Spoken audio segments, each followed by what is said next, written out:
Idukki Chinnakanal Lourdes മാതാ ദേവാലയത്തിലെ തിരുനാൾ സമാപിച്ചു. കഴിഞ്ഞ 10 ദിവസങ്ങളിലായി നടന്ന തിരുനാളിൽ നിരവധി വിശ്വാസികളാണ് പങ്കെടുത്തത്.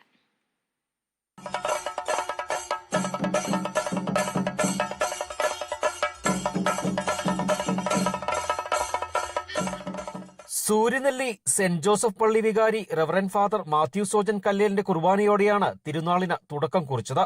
കഴിഞ്ഞ 10 ദിവസങ്ങളിലായി നടന്ന തിരുക്കർമ്മങ്ങളിലും നവീകരണ ധ്യാനത്തിലും നിരവധി വിശ്വാസികളാണ് പങ്കെടുത്തത്. തിരുനാൾ സമാപന ദിവസം social service society director reverend father Thomas Saji കുന്നപ്പള്ളിയുടെ കാർമ്മികത്വത്തിൽ ആഘോഷമായ തിരുനാൾ കുർബാന നടന്നു. തുടർന്നായിരുന്നു മാതാവിന്റെയും വിശുദ്ധന്മാരുടെയും തിരുസ്വരൂപം വഹിച്ചുകൊണ്ട് ചിന്നക്കനലിലേക്ക് ആഘോഷമായ പ്രദക്ഷിണം നടന്നത്.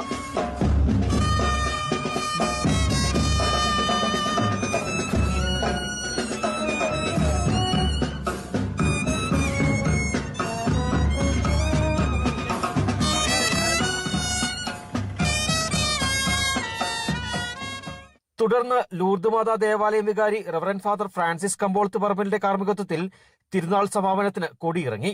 തുടർന്ന് നേർച്ച സദ്യയും നടന്നു. Bineesh Antony, Kerala vision news, Idukki.